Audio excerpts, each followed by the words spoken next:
మీరు ఇంజనీరింగ్ చేశారా? జాబ్స్ కోసం సెర్చ్ చేస్తున్నారా? 3600 మందికి పైగా స్టూడెంట్స్ కి జాబ్స్ వచ్చేలా చేసిన code Gyan 100 days software course లో జాయిన్ అవ్వండి. మీ కెరియర్ ని బిల్డ్ చేసుకోండి. నమస్కారం సాకేత్ గారు. నమస్తే అండి. సో, ఇప్పటి వరకు ఎంతోమంది స్టూడెంట్స్ కూడా ఒక మంచి హై సాలరీతో రావడం జరిగింది. అంటే దాన్ని బట్టి మనం అర్థం చేసుకోవచ్చు. అంటే ఒక ఇంటర్వ్యూ క్రాక్ చేసే ప్రాసెస్ ఏదైతే ఉంటుందో, దాంతో పాటు ఒక ఇంటర్వ్యూకి వెళ్ళాలి అంటే ఒక స్టూడెంట్‌కి కావాల్సింది రెజ్యూమ్. ఇవి 2 అబ్సల్యూట్‌లీ. చాలా ఇంపార్టెంట్. అవును. అంటే ఒక స్టూడెంట్ క్రాక్ చేయాలి అంటే ఇంటర్వ్యూకి పరంగా కావచ్చు, లేదంటే రెజ్యూమ్ పరంగా కావచ్చు, కోడ్ జ్ఞాన్ ఫ్యాకల్టీ నుంచి కావచ్చు, ఇన్‌స్టిట్యూషన్ నుంచి కావచ్చు, ఏ రకంగా వాళ్ళని ఒక మంచి గైడెన్స్ అయితే అందించడం జరుగుతుందంటారు? నైస్ క్వెషన్ అండి యాక్చువల్‌గా. ఎందుకంటే చాలామంది పిల్లలు మల్టిపుల్ జాబ్స్‌కి అప్లై చేస్తారు. అది కాలేజ్‌లో అయినా బయటకొచ్చినాకైనా. హ్మ్. అప్లై చేస్తారు. కానీ రెస్పాన్స్ రాదు. అవును. అంటే అక్కడేంటి కాంపిటీషన్ ఎక్కువుంది. హ్మ్. కాంపిటీషన్ ఉన్నప్పుడు నువ్వు బెటర్‌గా యూనిక్‌గా ఉండాలి. హ్మ్. ఏం చేయగలుగుతాడు ఒక ఫ్రెషర్? హ్మ్. రెజ్యూమే. రెజ్యూమ్. ఆ రెజ్యూమేలో కొన్ని సార్లు రెజ్యూమ్ అవును. తోటే మనం సెలెక్ట్ అయ్యే సందర్భాలు కూడా ఉంటాయి. అబ్సల్యూట్‌లీ ఉంటాయి. ఫస్ట్ స్క్రీనింగ్ ఇప్పుడు చాలా కంపెనీస్ ఏంటి అంటే ఏటీఎస్ టూల్స్ వాడతాయి. అంటే అడ్వాన్స్ ట్రాకింగ్ సిస్టమ్ అని. ముందేంటి మనకి మాన్యుయల్‌గా ఒక హెచ్ఆర్, టెక్నికల్ హెచ్ఆర్ రెజ్యూమ్స్ చూసుకొని ఫిల్టర్ చేసి ప్రాజెక్ట్స్ ఉన్నాయా పర్సెంటేజ్. ఇప్పుడు చాలా కంపెనీస్ ఏఐ వచ్చింది కదా! టూల్స్ యూజ్ చేస్తున్నాయి. అందుకే మనం ఏం చేస్తామంటే ఇనిషియల్‌గా ఒక స్టూడెంట్ జాయిన్ అయినప్పుడు వాడి కమ్యూనికేషన్ క్లాసెస్ మ్యాండేటరీ చేస్తాం ఫస్ట్ నుంచే. ఆ కమ్యూనికేషన్ క్లాసెస్‌లో రెజ్యూమ్ ఎలా ప్రిపేర్ చేసుకోవాలి? నువ్వు ఫ్రెషర్‌వి కాబట్టి అకాడమిక్ నాలెడ్జ్ ఏముంది? ఏం ప్రాజెక్ట్స్ చేశావు? అకాడమిక్ ప్రాజెక్ట్ చేశావా లేదా? హ్మ్. అకాడమిక్ ప్రాజెక్ట్ అందరూ ఓన్‌గా చేయరు కదా! అందుకే మనం కోర్స్‌లో ఎంబెడ్ చేసిన ప్రాజెక్ట్స్‌ని రెజ్యూమేలో మనం పెట్టిపిస్తాం. హ్మ్. ఎందుకంటే వాడు దాన్ని ఎక్స్‌ప్లెయిన్ చేసేలా ట్రైన్ చేస్తాం మనం. అలానే మనం ఏం చేస్తాము, ఆ రెజ్యూమే ఏటీఎస్ స్టాండర్డ్స్ మీట్ అవుతుందా లేదా? అది సాఫ్ట్ స్కిల్స్ క్లాస్‌లో అండ్ ఈవెన్ ఎవ్రీ వీక్ మనం మాక్ ఇంటర్వ్యూ కండక్ట్ చేస్తాం. మన ప్లాట్‌ఫార్మ్ ఏం చేస్తదంటే స్టూడెంట్ రెజ్యూమే అప్‌లోడ్ చేసినప్పుడు వాడికి రెజ్యూమే స్కోర్ ఇస్తుంది. వాడి రెజ్యూమే వీక్‌గా ఉందా? స్ట్రాంగ్‌గా ఉందా? కాంపిటెంట్‌గా ఉందా? అంటే అప్పుడు మెంటర్ చూసినప్పుడు టెక్నికల్ మెంటర్ అయినా, ప్రాక్టీస్ సెషన్‌లో ఉండే సపోర్ట్ టీమ్ అయినా గూడా, వాడు మాక్ ఇంటర్వ్యూ తీసుకున్నప్పుడు వాడి రెజ్యూమేలో ఉన్న మిస్టేక్స్‌ని వాడికి కవర్ అయ్యేలా చేస్తాం మనం. నువ్విక్కడ మిస్టేక్ చేశావు. నీ ఫ్రెండ్‌ది నీది కాపీ చేసుకున్నావు. చాలామంది పిల్లలు అదే చేస్తారు. హ్మ్. అలా కాపీ చేస్తే డిఫరెన్స్ ఏముంటది? హ్మ్. నీకు వాడికి డిఫరెన్స్ ఉంది గదా! హ్మ్. నీకో స్కిల్ సెట్ ఉంటది. వాడికో స్కిల్ సెట్ ఉంటది. ఆ డిఫరెన్స్‌ని అర్థమయ్యేలా ఎక్స్‌ప్లెయిన్ చేసి, ఆ రెజ్యూమే మనం ప్రిపేర్ చేపిస్తాం. ఆ ఓకే. 2 మంత్స్‌లో రిగరస్ ట్రైనింగ్ దాని మీదనే జరుగుతది. Resume, corrections, projects, problem solving, aptitude. ఇది కరెక్ట్‌గా ఉందనుకోండి, వాడు రెజ్యూమే అప్లై చేసినప్పుడు ఆబ్వియస్‌గా ఫిల్టరింగ్‌లో ముందు వాడికన్నా వీడికి ఛాన్స్ ఉంటది. హ్మ్. వాడు చేసే సర్టిఫికేషన్స్ అయినా, ప్రాజెక్ట్స్ అయినా. ఆ పరంగా మనకు ట్రైనింగ్ జరుగుతది.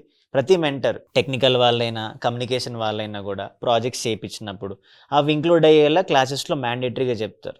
స్టూడెంట్ ఫాలో అవుతాడు. ఫాలో అవ్వని వాడికి మళ్ళీ ఫాలో అప్ చేపిస్తాం. వాడికి జాబ్ కావాలంటే ఫాలో అవుతాడు. అక్కడ రకరకాల రౌండ్స్ అయితే జరుగుతూ అవును. ఉంటుంది. సో, గ్రూప్ డిస్కషన్ కావచ్చు, అవును. జామ్ కావచ్చు. వీటన్నిటికి స్టూడెంట్‌ని ఎలా మీరు అంటే ట్రైనింగ్ అనేది ఉంటుందండి? ఎందుకంటే ఈ పాయింట్‌లో ప్రతి కంపెనీకి ఇనిషియల్ రౌండ్ యాప్టిట్యూడ్ టెస్ట్ ఉంటది. హ్మ్. ఆన్‌లైన్ జరుగుతది. మాక్సిమం మనకొచ్చే అన్ని కంపెనీస్. కొన్ని స్క్రీనింగ్ కాల్ జరుగుతాయి. ఫోన్‌లో గానీ, మీట్ గానీ, టీమ్స్ మీట్ కానీ. అందుకే మనం ఏం చేస్తున్నాము, స్టూడెంట్ జాయిన్ అయ్యాక 1 ½ అవర్ కోడింగ్ క్లాస్. కోడింగ్‌తో పాటు 1 ½ hour aptitude, 1 ½ hour communication class. ఇక్కడ యాప్టిట్యూడ్, కమ్యూనికేషన్ స్టార్ట్ అయింది కదా! అసలు పిల్లాడికి ఏం నాలెడ్జ్ లేకపోయినా ఇక్కడ నేర్చుకుంటాడు. కొంతమంది టెక్నికల్‌గా స్ట్రాంగ్ ఉండి, లాజికల్‌గా వీక్ ఉంటారు. అది యాప్టిట్యూడ్‌లో స్ట్రాంగ్ అవుతాడు కదా! అందుకే ఫస్ట్ 2 మంత్స్ దీని మీదనే ట్రైనింగ్ జరుగుతది. ప్రాబ్లమ్ సాల్వింగ్, మ్యాథ్స్, లాజిక్ భయముంటది. కానీ యాప్టిట్యూడ్ నువ్వు క్లియర్ చేస్తేనే కదా సెకండ్ రౌండ్‌కెళ్ళేది. అందుకే ఇంటర్వ్యూ ప్యాటర్న్ తగ్గట్టే మన కోర్స్ ముందుకెళ్తది. టెక్నికల్‌గా చెప్పడమే కాదు, ఇలా మాక్ ఇంటర్వ్యూస్. అందుకే వాడికి ఎవ్రీ వీక్ మాక్ ఇంటర్వ్యూ జరుగుతది. ఇంకా ఇప్పుడు కొత్తగా ఏం తీసుకొచ్చామంటే లాస్ట్ మంత్ నుంచి ఎవ్రీడే ఎగ్జామ్ ఉంటదింక. హ్మ్. డైలీ ఎగ్జామ్ స్టూడెంట్‌కి. వాడు రూమ్‌కెళ్ళిపోతాడు, లేదా ఈవినింగ్ ఇంటికెళ్ళిపోతాడు. హ్మ్. ఈవినింగ్ 8:00 ఎగ్జామ్ ఉంటది అంటే ప్లాట్‌ఫామ్‌లో. డైలీ మనం ప్రిపేర్ అయిందా అండి? ఎగ్జాక్ట్‌లీ. ఓకే. ఆ రోజు వాడు ఏం కాన్సెప్ట్స్ నేర్చుకున్నాడు, యాప్టిట్యూడ్‌లో ఏం నేర్చుకున్నాడు, ఎంసీక్యూస్, కోడింగ్ క్వెషన్స్. హ్మ్. అంటే నువ్వు డైలీ ఎగ్జామ్ రాస్తావు. 6 days, 6 exams, 1 mock interview. Hmm. అంటే ఒక మంత్‌లో 24 ఎగ్జామ్స్ రాస్తాడు, 4 ఇంటర్వ్యూస్ తీసుకుంటాడు. ఇంత స్ట్రాంగ్‌గా ప్రిపరేషన్ ఉంటది కాబట్టి, వాడి మిస్టేక్స్ ఎక్కడున్నాయి, ఎక్కడ మిస్ అవుతున్నాడు, ఎక్కడ ల్యాక్ అవుతున్నాడు, ఆ రిపోర్ట్ వాడికి తెలుస్తది. బ్యాచ్‌లో మెంటర్‌కి అర్థమవుతది. ఇంకా స్పెషల్ కేరింగ్ ఉంటదనమాట. అండ్ చాలామంది స్టూడెంట్స్ అంటే ఒక ఇన్స్టిట్యూషన్‌లో జాయిన్ అయ్యే ప్రాసెస్‌లో అవును. అంటే వాళ్ళేమి ఇస్తున్నారు అని చూస్తూ ఉంటారు. ఆ కరిక్యులమ్ ఫాలో అవుతున్నారా లేదా అని కూడా చూస్తూ ఉంటారు. అవును. అండ్ ఇప్పటి వరకు అంటే మీరు చెప్పిన దాంట్లో ఇది ఇస్తున్నాము, ఇది ప్రొవైడ్ చేస్తున్నాము, సర్వీస్ ప్రకారంగా కూడా ఇన్ని ఉంటాయి అని, అవును. ఇన్ని ఫెసిలిటీస్ ఉంటాయి అని చెప్పడం అవును. జరిగింది. దాన్ని ఒక స్టూడెంట్ ఏ రకంగా యుటిలైజ్ చేసుకోవాలి అంటారు? అది మనము 2 వేస్‌లో చేస్తున్నామండి. ఒకటేమో బ్యాచ్ స్టార్ట్ అయ్యేటప్పుడే స్టూడెంట్‌కి గ్రూప్‌లో కరిక్యులమ్ ఇచ్చేస్తాము. ఎలా ఫాలో అవ్వాలి ట్రాకర్ వాడుకుంటుంది. ఇప్పుడేం చేస్తున్నామంటే స్టూడెంట్‌కి ఒక ప్లాట్‌ఫామ్ ఇచ్చేస్తున్నాం మన దగ్గరే. ఆ ప్లాట్‌ఫామ్‌లో డైలీ ఎగ్జామ్‌తో పాటు డైలీ జరిగిన క్లాస్ రికార్డింగ్ వచ్చేస్తది. హ్మ్. హ్మ్. అంటే వాడికి అక్కడే వాడు లాగిన్ అయిపోతాడు. వాడు క్లాస్ రికార్డింగ్ చూసుకోవచ్చు. ఈవినింగ్ ఎగ్జామ్ షెడ్యూల్ అవుతది. వాడి కరిక్యులమ్ చూసుకోవచ్చు. ఈవెన్ మనం ఏం చేస్తున్నాము, వాడి పర్సెంటేజ్ ఎలిజిబిలిటీ తగ్గట్టు, వాడి ఈవెన్ టెస్ట్ పర్ఫార్మెన్స్ తగ్గట్టు వచ్చే డ్రైవ్స్ ఎలిజిబిలిటీ వాడికే కనపడతది. ఇప్పటివరకి మనం ఓపెన్‌గా మన స్టూడెంట్స్‌కి ఇచ్చేసి చేసేవాళ్ళం. కొంతమంది అప్లై చేస్తారు, కొంతమంది అప్లై చేయరు. ఇప్పుడేమవుతుంది ఆ ప్లాట్‌ఫామ్‌లో నీ పర్సెంటేజ్ కరెక్ట్‌గా ఉంది. నువ్వు 6 ఎగ్జామ్స్ రాసావు.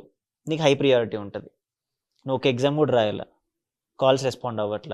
మళ్ళీ బ్యాకెళ్ళి టీమ్ మళ్ళీ కాల్స్ చేసి, ఇంట్రెస్ట్ ఉండేలా చేపిచ్చి, అలా 1 to 1 మెయిన్ మానిటరింగ్ జరుగుతుందండి. హ్మ్. అప్పుడేమవుద్ది మనకి ఇంకా రిజల్ట్స్ ఎఫెక్టివ్‌గా పెరుగుతూ ఉంటాయి. ఓకే. సో, ఇలా స్టూడెంట్ వైస్ కాన్సంట్రేషన్ ఇంకా పెంచుతున్నాం. సో, ఈ పాయింట్‌లో మనము ఒక మెంటర్ సైడ్ అంటే మనం ట్రైనింగ్ పార్ట్ ఇస్తున్నాం. ఒక పాత్ క్రియేట్ చేస్తున్నాం. మనది ఇంత 50% మనదుంటే టెక్నికల్‌గా చెప్పడము, doubts clearing, resume test. Preparation, test. ఇంకా 50 స్టూడెంట్ ఉండాలి గదా! ఖచ్చితంగా. 50 కాదు ఇంకా 100 ఉండాలి వాడిది. డబుల్ ఉండాలి చెప్పే వాళ్ళకన్నా గూడా. ఎందుకంటే వాళ్ళకిప్పుడు ఇంకేం పని ఉండదు గదండీ. హ్మ్. హ్మ్.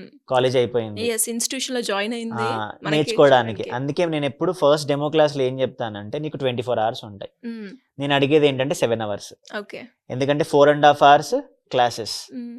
లంచ్ బ్రేక్ ఉంటది. ఇంకో 2 అవర్స్ ప్రాక్టీస్ సెషన్. హ్మ్. నువ్వు 7 అవర్స్ కోడ్ 9 కేటాయించు. నువ్వు జాబ్ ఎందుకు రాదో చూద్దాం మనం. సో, మరి ఇంకా ఎవరికైనా కూడా కోడ్ జ్ఞాన్ గురించి ఇంకా ఇన్ డీటెయిల్‌గా తెలుసుకోవాలి అనుకునే వాళ్ళకి ఏ రకంగా మిమ్మల్ని అప్రోచ్ అయ్యే ఛాన్స్ ఉందంటారు? మనకి స్క్రీన్ మీద నంబర్స్ ఉంటాయండి. కాల్ జేయొచ్చు. డీటెయిల్స్ అన్నీ కనుక్కోవచ్చు. దాని తర్వాత ఫిజికల్‌గా ఆఫీస్‌కి రమ్మంటాం మనం. హ్మ్. విజయవాడ అయితే మొగల్ రాజ్‌పురం ఉంది. హైదరాబాద్ అయితే జేఎన్‌టీ మెట్రో స్టేషన్ ఆపోజిట్‌లో అమీర్‌పేటలో ఉంది మనకి. బెంగుళూరు అయితే బీటీఎం లేఅవుట్ ఉంది. ఆఫీస్‌కొచ్చి అన్ని డౌట్స్ క్లియర్ జేసుకొని, కుదిరితే పేరెంట్స్‌తో వచ్చి, పిల్లలతో మాట్లాడి, మెంటర్స్‌తో మాట్లాడి, డౌట్స్ అన్నీ క్లియర్ జేసుకున్నాక అప్పుడు జాయిన్ అవ్వచ్చు. ఇవన్నీ క్లియర్ అయ్యాకే జాయిన్ అవ్వండి. డెఫినెట్‌గా. అండ్ వీడియో చూస్తున్న వాళ్ళు ఎవరైనా కూడా అంటే ఇన్ఫర్మేషన్ మనకి గూగుల్‌లో ఉంటుంది. ఇప్పుడు మా వీడియోల ద్వారా కూడా కోడ్ జ్ఞాన్ అంటే ఏంటి? ఎన్ని రకాలుగా వీళ్ళు సర్వీస్ అందిస్తున్నారు? అండ్ అందులో ఎంతమంది స్టూడెంట్స్ సక్సెస్ అయ్యారు అని మీరు కూడా చూసారు. బట్ అది యాస్ ఎ ఇన్ఫర్మేషన్‌గానే కాకుండా ఒకసారి మనం బడ్జెట్ పెడుతున్నాం కాబట్టి ఒకటికి 2 సార్లు రీచెక్ చేసుకోవాల్సిన అవసరం మనకుంది కాబట్టి మనం అక్కడికెళ్ళి విజిట్ చేస్తే మీకే ఒక ప్రాక్టికల్‌గా ఒక ఎక్స్‌పీరియన్స్ రావడం జరుగుతుంది. అప్పుడు ఖచ్చితంగా మీరే ఒక రైట్ డెసిషన్ తీసుకుంటారని అనుకుంటున్నాను. ఎనీవేస్ థ్యాంక్ యూ అండి. Thank you so much. Thank you అండి.